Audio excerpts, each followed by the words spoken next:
King Lear, late at night on the cliffs, asks the blind Earl of Gloucester, "How do you see the world?" And the blind man Gloucester replies, "I see it feelingly. And shouldn't we all?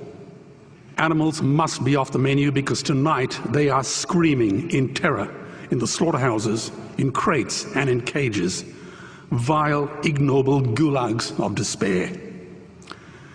You see, I heard the screams of my dying father as his body was ravaged by the cancer that killed him. And I realized I'd heard those screams before.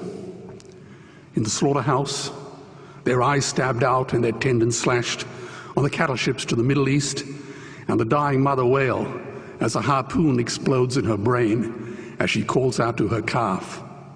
Their cries were the cries of my father.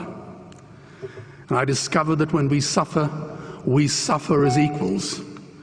And in their capacity to suffer, a dog is a pig, is a bear, is a boy. Meat today is the new asbestos, more murderous than tobacco. CO2, methane and nitrous oxide from the livestock industry are killing our oceans with acidic, hypoxic dead zones. 90% of small fish are ground up into pellets to feed to livestock. Vegetarian cows today are the world's largest ocean predators. The oceans are dying in our time. By 2048, all our fisheries will be dead, the lungs and the arteries of the earth. Billions of bouncy little chicks are ground up alive simply because they are male. Only 100 billion people have ever lived. 7 billion people live today. And yet we torture and kill 2 billion sentient living beings every week.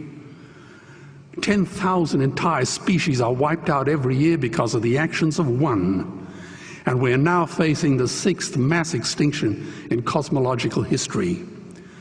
If any other organism did this, a biologist would call them a virus. It is a crime against humanity of unimaginable proportions. But happily, the world is changing. 10 years ago, Twitter was a bird sound. www was a stuck keyboard. Cloud was in the sky. 4G was a parking space. Google was a baby's burp. Skype was a typo. And Al-Qaeda was my plumber.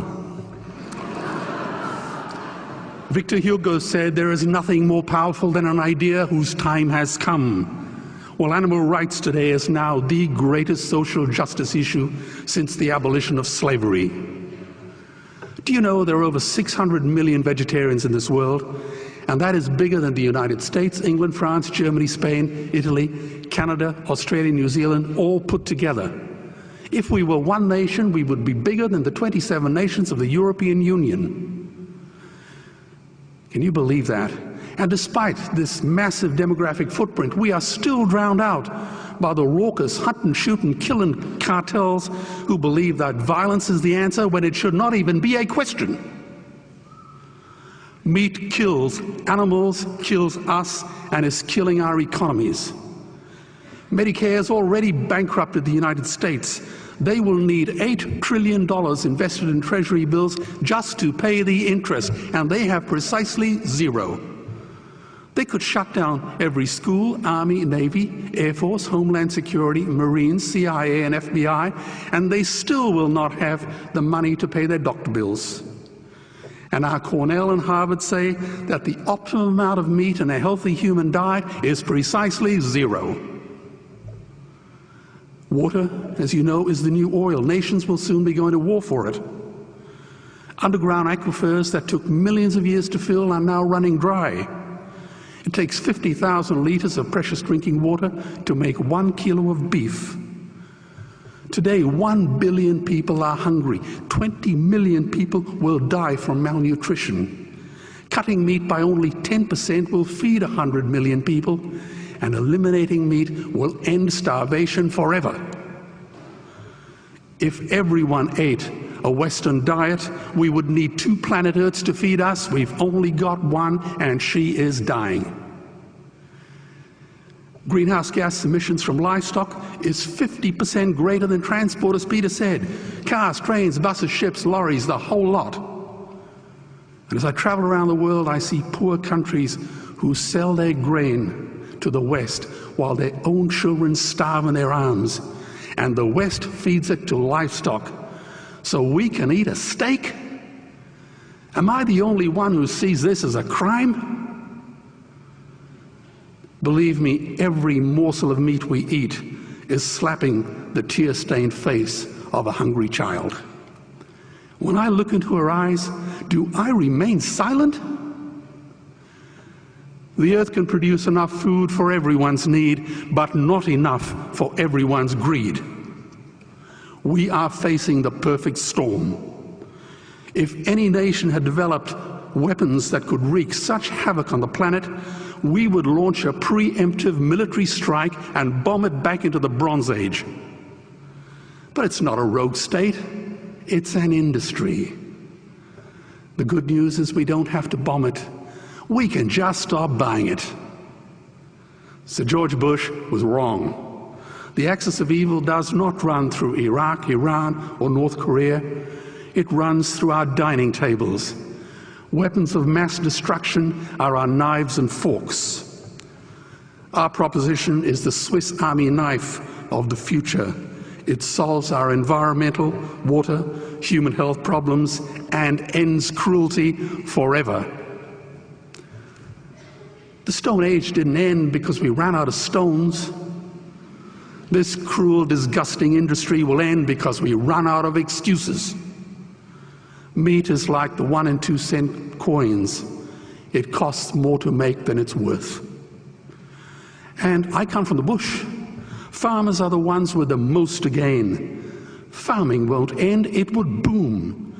Only the product line will change.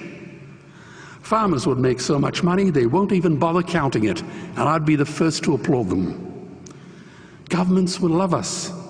New industries would emerge and flourish. Health insurance premiums would plummet. Hospital waiting lists would disappear. Hell, we'd be so healthy, we'd have to shoot someone just to start a cemetery. So tonight I have 2 challenges for the opposition. 2 challenges. Meat causes a wide range of cancers and heart disease. Would they name one disease caused by a vegetarian diet? And 2, I'm funding the Earthlings trilogy. If the opposition is so sure of their ground, I challenge them to send a copy of the Earthlings DVD to all their colleagues and all their customers. Go on, I dare you.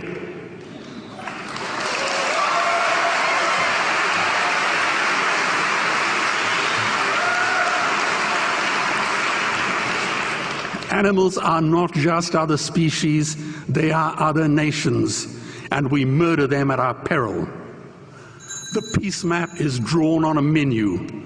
Peace is not just the absence of war, it is the presence of justice. Justice must be blind to race, color, religion, or species. If she's not blind, she will be a weapon of terror. And tonight, there is unimaginable terror in those ghastly Guantanamos we call factory farms or slaughterhouses. Believe me, if slaughterhouses had glass walls, we wouldn't be having this debate tonight. You see, I believe another world is possible. And on a quiet night, I can hear her breathing. Let's get animals off the menu and out of these torture chambers. Please vote tonight for those who have no voice. Thank you.